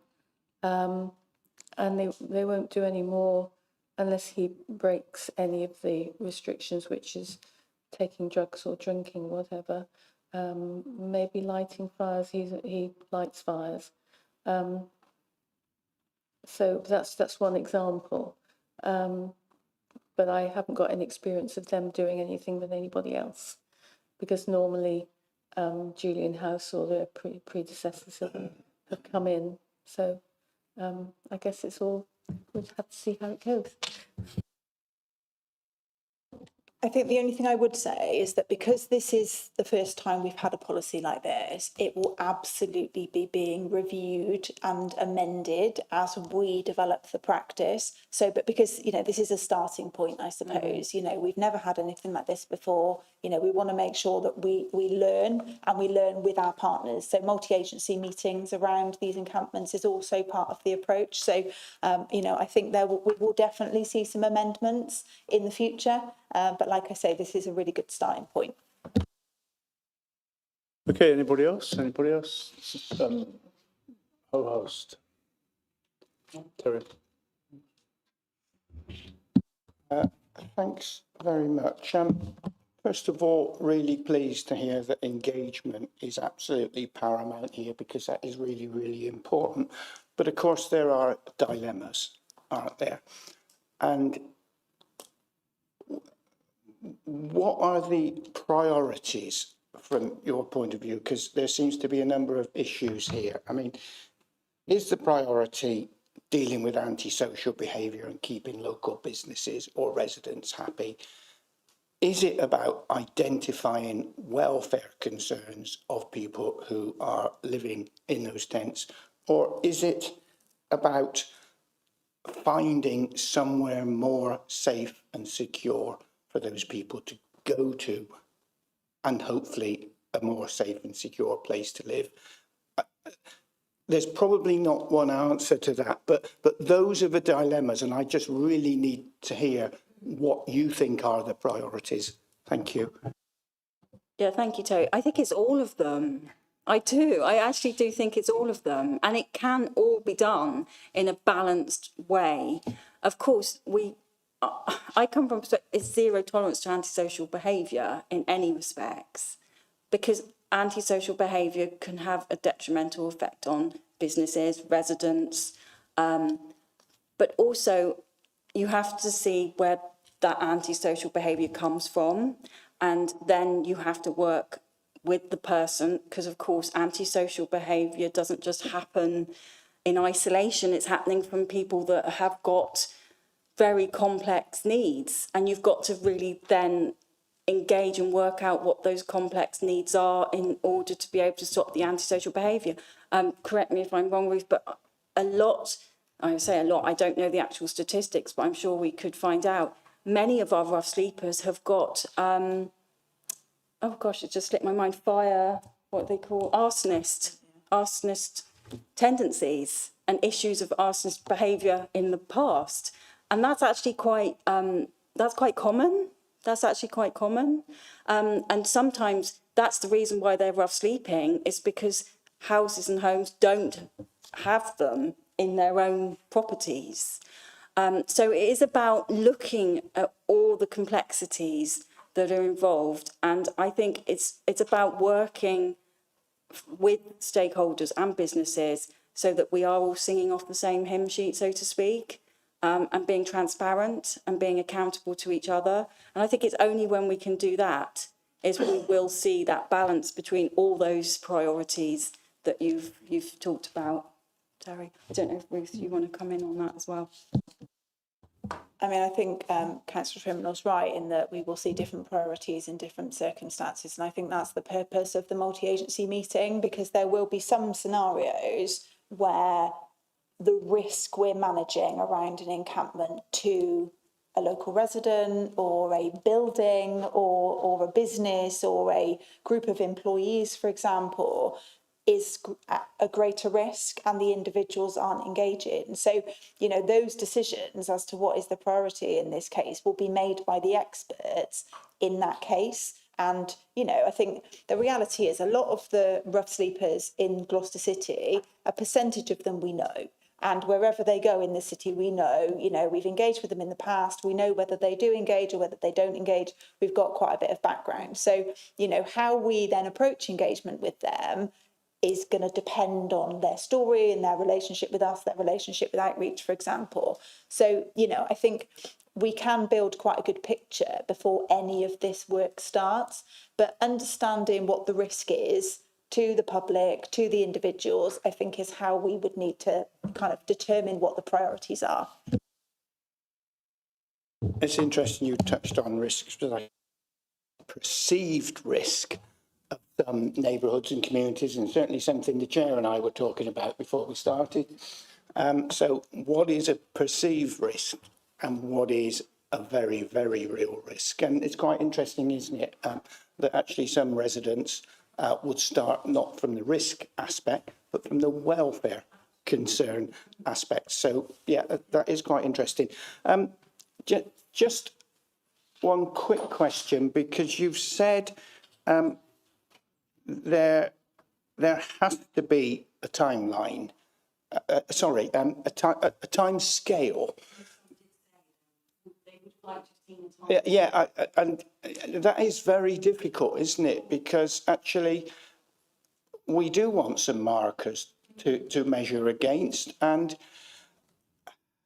for everyone's benefit, whether that's the people who are living in the tents or local residents, surely we need some sort of time scale to say that by a number of days we could have done this, and by a number of weeks these are the sort of outcomes.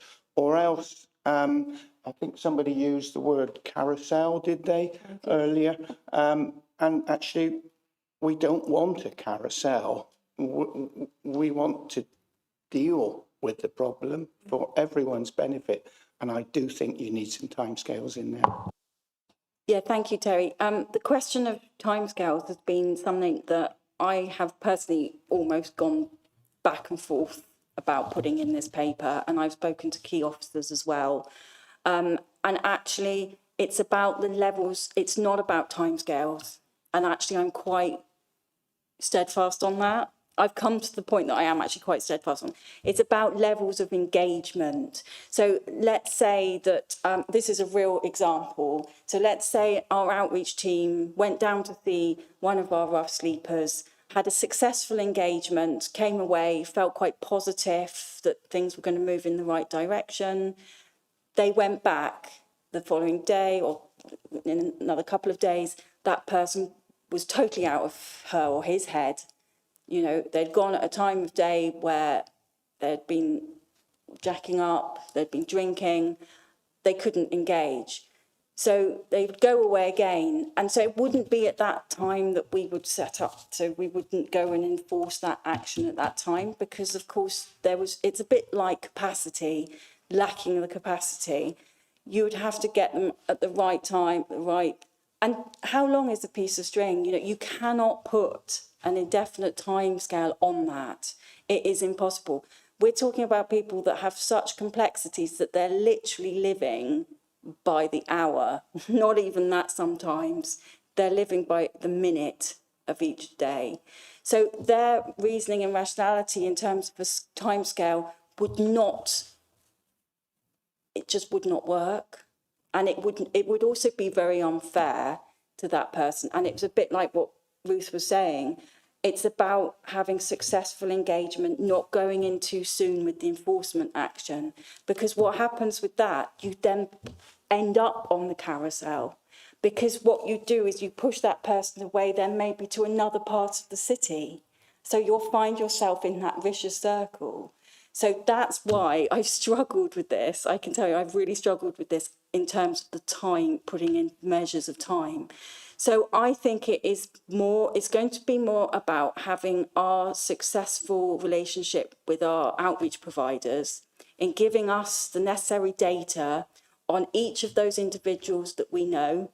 So the I always get this right, MHCLG, they have said through their statistics that there are 24 rough sleepers in Gloucester. And I can sit here and successfully say that we know all of them because the outreach has been so great in their work since they've come in as a contract. We know their stories and everything. So I think it is really important that it isn't timed, but it's on levels of engagement. So I hope that answers your question, Terry. Okay, I'll take that. That's quite a rational answer, in fairness. But there is a real dilemma there. Through the chair, I suggest that we take up your offer to review this policy. And again, we're back to 6 months. Is that a year? Where do you think? When are you likely to start looking at reviewing this policy? When do you think you'll be ready to come back to the committee and give us some evidence and some answers and some progress? Well, I know our engagement officers, let's not forget our engagement officers now, because they've come in on this trial and they're fundamental as well in this work, because they're the ones that are also, it's not just the outreach team, it's them that are also engaging. I think it's also getting other partners like VIA on board. So they're the drug and alcohol advisory service, because again, it will be important for their involvement in this too. So I would say, where are we now? So we're March. So the trial of the engagement officers comes up next April, doesn't it? So I think actually, to be fair, I think we should review this again in maybe 8 months. 8 months' time, 9 months' time. Yes, maybe about December. So not fully a year. And the reason why I've said not fully a year is because decisions are going to have to be made in terms of the engagement officers. They are only on a 2-year trial. And so I'm talking with officers about how amazing they've been and how we would like for them to continue. So I think it's really important to link slightly into this work as well. So I would say 8 to 9 months. What do you think, Ruth?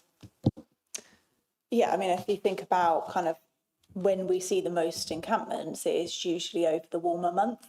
So the likelihood is, that we can kind of trial the approach, make some amendments potentially if there are any tweaks to the policy coming back kind of around November, December, I think would work timeline wise, and we'll be in time for any decision making, any budget coming forward for next year. So I think that would work.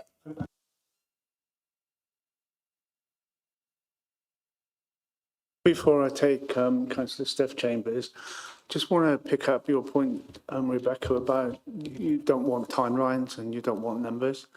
I'm not too convinced, so you've got a bit more work to do working on me to convince me. But if you had, I think you said the figure was 24 in Gloucester currently, and in a year's time there was still 24 or more. But the engagement had been brilliant. Is that a success or not a success?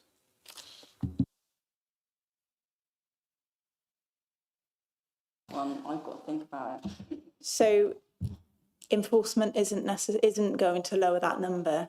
So if you think about what is the best outcome for everyone, the best outcome for everyone is for those individuals to not be sleeping on the street anymore. And enforcement is not the way. Well, I gave they're still there in a year's time. Yeah, exactly. But that's through engagement, because engagement is long and kind of you need to commit to it. But enforcement won't change that either. Do you see what I mean? So if we were to not engage and we were to enforce, we're not going to stop them being on the streets. They're just going to be somewhere else or doing something different, but their situation won't change. Do you see what I mean? The only way to change the situation, so I'm very passionate about this, as you can tell, the only way to change their situation is through engagement.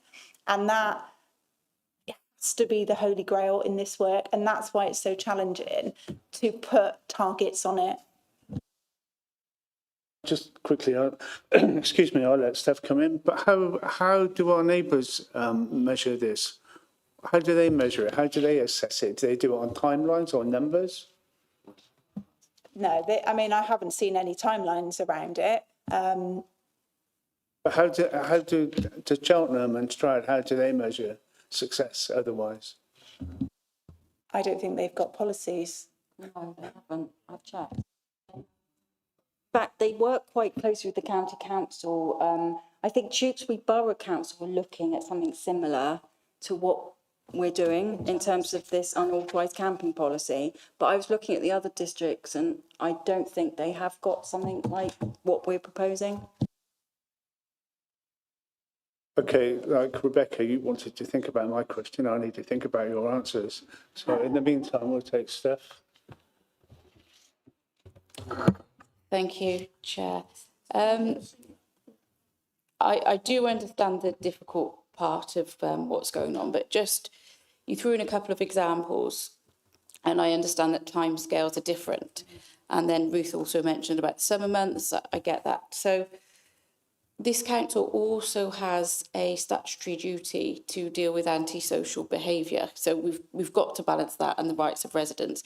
And I think the government policies focus on victim first. So in the respect of antisocial behaviour caused by tent encampments, despite the fact that they may be rough sleepers, etc., they are still, if they are doing antisocial behaviour, that is still an impact on the victims, and we should be thinking of the victims of that antisocial behaviour. So, for an example, in the situation you had last year, say the summer comes around again, you get the same sort of encampment with the same, let's say, usual suspects as last year, drinking, defecating in public and on walkways. How quickly can we act in that respect? Because those residents over the summer last year really went through, or was it a year before? I can't remember. It sort of went over quite a period, didn't it? Yeah. So those residents have already been through that. They've already undergone this sort of how it's debilitating to them and their mental health, because there was some intimidating behaviour down there, and it was also not just affecting the residents, but it was affecting visitors to our city, canal path users. Well, you know it all, you dealt with it as well as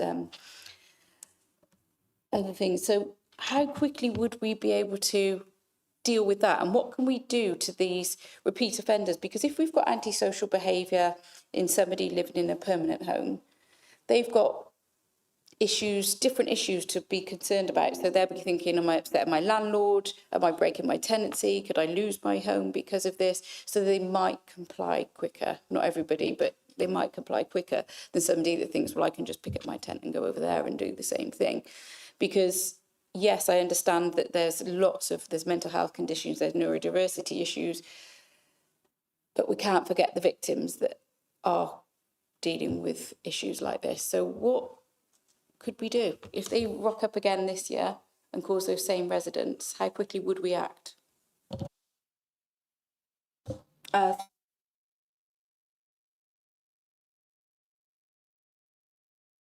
Than we have before, and simply because we've got a very nice flowchart.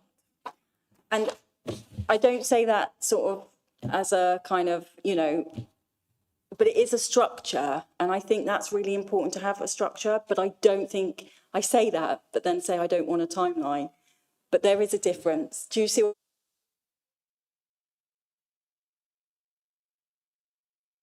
If they turn up and they're doing all what you said, then of course they're not that gentleman who's just discreetly camped and kept himself to himself. And then, so that aspect of tolerance is then not there anymore. Then that's when we can start focusing on these stages. So in the instance of what happened that year, which I think was a couple of years now, wasn't it? But it did go on for quite a few months, 8-9 months even, then at least we would have this policy so that we could really say, well, hang on a minute, we've got this policy, we can go through it, follow, no, yes, okay, we're going to have to enforce action now. Yeah, that'd be good. Because if you had somebody that just decided to party next door to you every day, you would deal with it quicker than 9 months, wouldn't we? So, yeah, I would like to see something happen really quickly if that happened. So just to chip in on that, I think one thing that it is important to note about any enforcement options, so for example, if we were to take action under ASB legislation, there is still a requirement by the courts for us to have engaged and for us to have tried to find some kind of informal resolution. So we can't skip that step by going straight to enforcement. We still need to do the engagement. So in fact, our engagement stage is part of the enforcement route anyway, so that's not time wasted. I think the other thing which we've kind of learned, and I think the message from officers back to members when they raise issues on behalf of residents, is the most important thing that a member can do and advise their residents to do is when they are reporting to provide things in a way that can be used as evidence. So you are already building that bank of evidence. So if you get to the point you've already got it, and then you can take it forward under some kind of enforcement process, rather than do all of the engagement and then get to the point of, oh, now we need to start collecting evidence. Do you see what I mean? So, and I think you can understand why residents will come to members, absolutely. You know, you're representatives of your community, but the best way for residents to report is to send things straight to the ASB inbox, so that it can be kept as start of a file, kind of dates and times and understanding, what evidence needs to look like. We can't just have last week this guy did this thing and my neighbour saw it and she told me and now I'm telling you, that's not evidence. So we need to be really clear about the standard of the reporting, and only residents can really do that for us. So, I think if we're kind of on it with what we want from them, they want something from us, they want us to deal with the issue. Our expectation is that they can provide us with the evidence that we need so that when we get to the point of taking action, we can do that quickly. Does that make sense? It does make sense, but then that just made me think that wouldn't a really useful thing be either something on the website or a letter that we can write to residents, if that is the case, of letting them know what they need to do. So very quickly, if something does start to arise, we write to that community and say, this is going on, we know you're concerned, but if these things happen, then please record it for us and send it to here. Because we've had incidents in the past where, and it's not just about whether they report it to a member or directly to the council, it's that they might be reporting it to the county council, the police, and all different places. It's about collecting that in one place. And then we have to do in community, what's they called? I can't remember. Yeah, community trigger. And then we start collating it all together, but then it's too late by the time you've got to a community trigger. Residents are living in hell. I think that's a great idea. Happy to take that away and just kind of come up with a bit of a standard communication so that in advance we can pass that on either through members or directly to residents. If they're reporting on a specific encampment, then we can make sure that they're, and other antisocial behaviour issues as well. We've got quite a few more speakers and questions. Councillor Alistair Chambers, then Karen. Thank you, Chair. Thanks, Rebecca, for this. I know you're very passionate about this and you're doing your best you can. So the questions aren't aimed at you, it's just aimed at the policy to see what's going on, just to make that clear. I'm concerned about the timeline, given that there is no timeline and there's a flow chart, and we're being told over and over again that engagement's the main thing. On the very first stop, you've got outreach services, visits and seeks to engage. Individuals do not engage, you go straight to enforcement. That's on the flow chart that's been provided. What time frame are we talking about that they haven't engaged in? Is it a day, a week, 2 weeks, 3 weeks, a month? Thanks, Alistair. Ruth can come in just to correct me, but I think when someone is reported as sleeping rough, I think it's up to 72 hours, I believe, that there is an outreach officer that goes to see that rough sleeper at that location.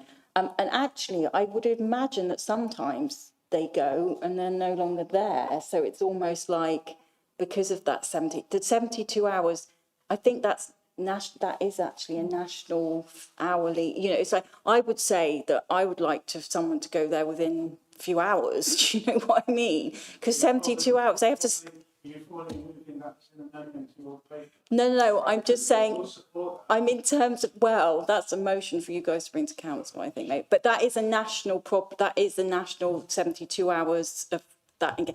And by that time, somebody would be sleeping on the streets for 3 nights, wouldn't they? By that time. But that is what it is, unfortunately. And that's bad. So that's something maybe we should all campaign on, is lowering the hour time for that engagement. But once that engagement then does take place, quite detailed assessment happens with that individual from that outreach provider.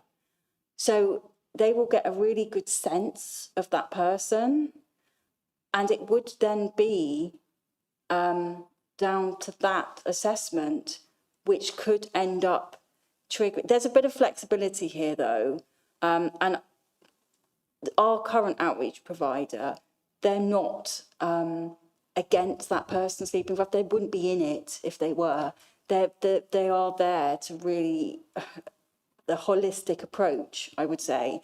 So where I think Alice is correct in saying, though, in terms of the flow chart, so where you've got individuals do not engage, you're seeing it as it goes straight down then to the enforcement action instigated, aren't you? Yeah. Yeah, well, no.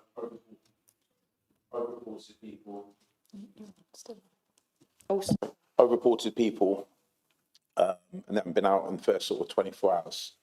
And the chaps had to go off begging in town or trying to make some way of getting some food.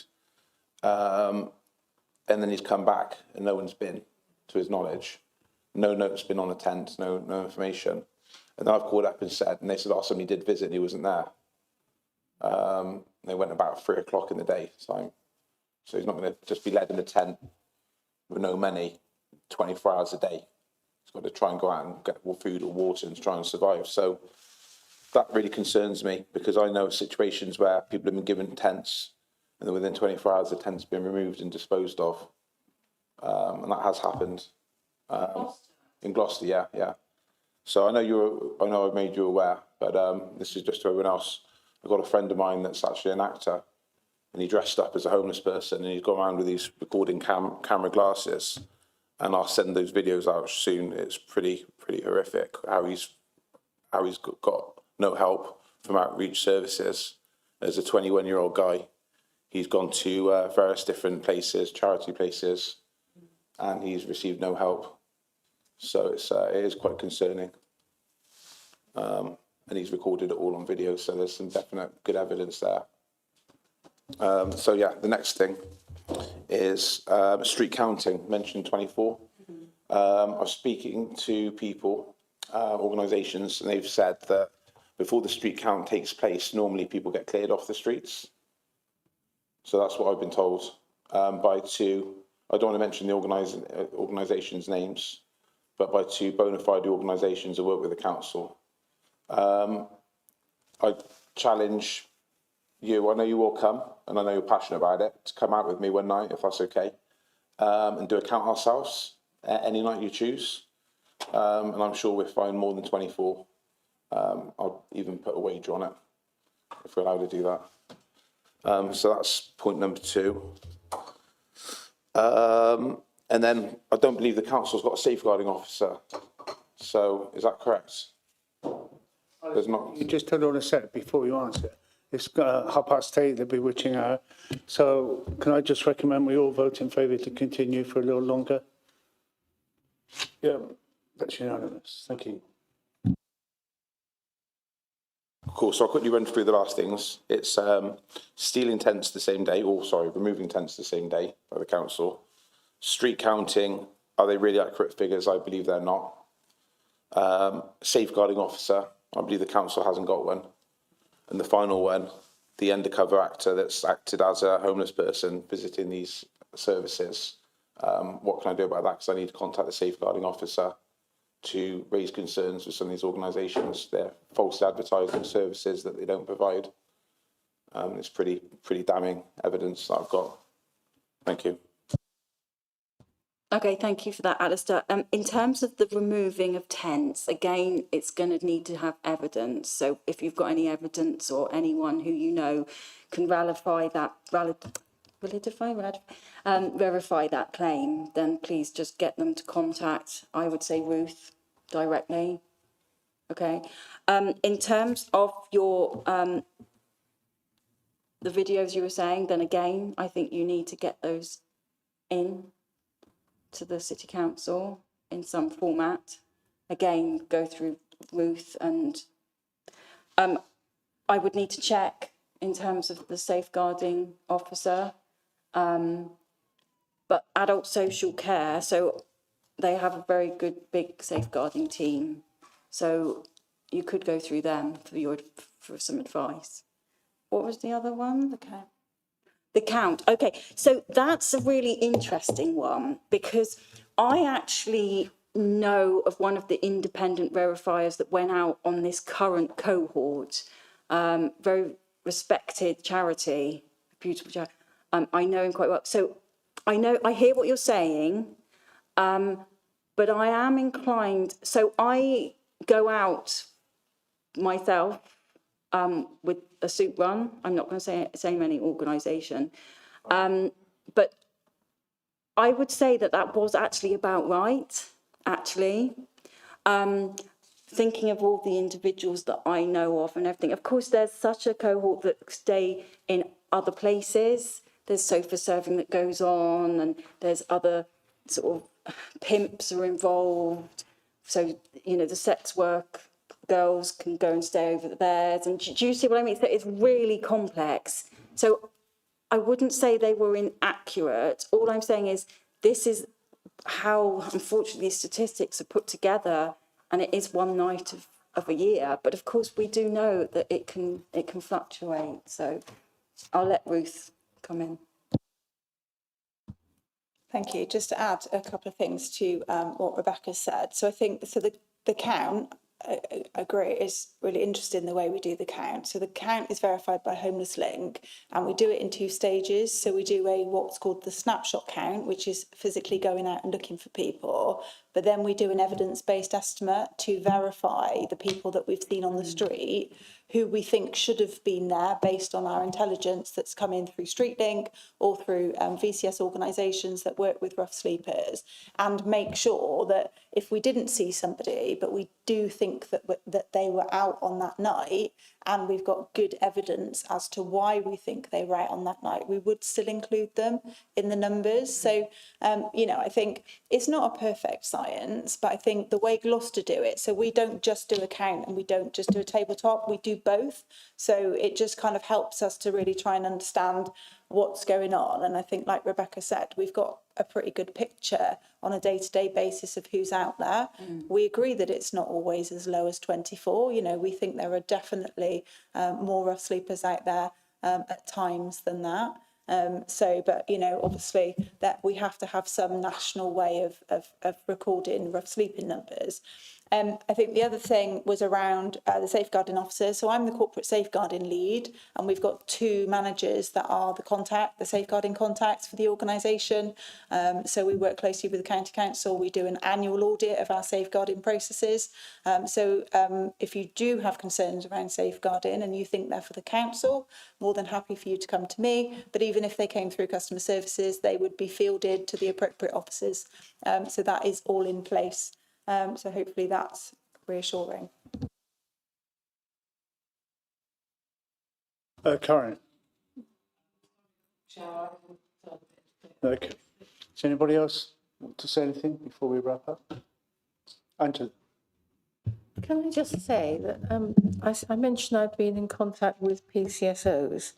I filled in the Solace contact form, and when I had my last meeting with the PCSOs, the poor ladies had been hauled over the coals by their manager, their big boss, as they described him or her, as if they weren't doing their job. And in fact, they had been visiting the area that I was reporting on, but obviously they are not there 24/7, and they're not there 7 days a week. So I thought that was rather unfortunate that should happen to them. because it's a legitimate way for us to report. And, you know, nobody should be criticised because we're notifying concerns. Well, it's not really our domain. The PCSOs are very much, so I would go to the OPCC. Yeah, just go to the OPCC and just say exactly that, Angela. There is you can just find the email address. It's quite straightforward to make contact with the OPCC. Okay, so moving on, what recommendations do we want to put to Rebecca to take to Cabinet? Do we want to come back to the timelines or anything like that? We'll let the report go through as in front of us this evening. Sorry, just one quick thing. I just want to ask Ruth myself, actually, something. It was just the Equality Act 2010. I have noticed on a few other papers that has been made visible, and it's a recommendation to myself, which I'm transparently telling you all, and I just wonder whether we should just put something about the Equality Act 2010 into the paper.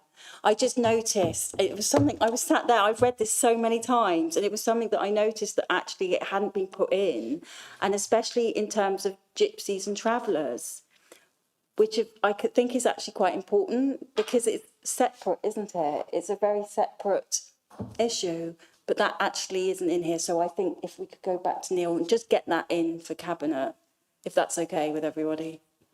What does it say? Well, that's what I'm saying. The report that you're talking about now, the extra leaves, the extra pages. Or have I misheard? No, sorry, Andrew, you've just misheard. It's really me being totally pedantic, but making sure that it's absolutely spot on. And what I've noticed in some policies that talk about this in other local authorities is that they make note of the Equalities Act 2010, referencing gypsies and travellers. And I just noted earlier when I was just seeing it again for the last time that wasn't actually spelled out in this. So what I'm just going to do is just very basic. It's just making sure that goes in here. We can trust you, there's nothing outrageous in there? No, okay, fine. No, I don't think, no. Steph. Hi, it was more of an action than a recommendation, but just with regarding to what we discussed with Ruth about information packed letter for residents if they are suffering this. That's a good point. And I think Ruth picked that up straight away. But we can put that as a recommendation. Rebecca, as a recommendation to yourself? Okay.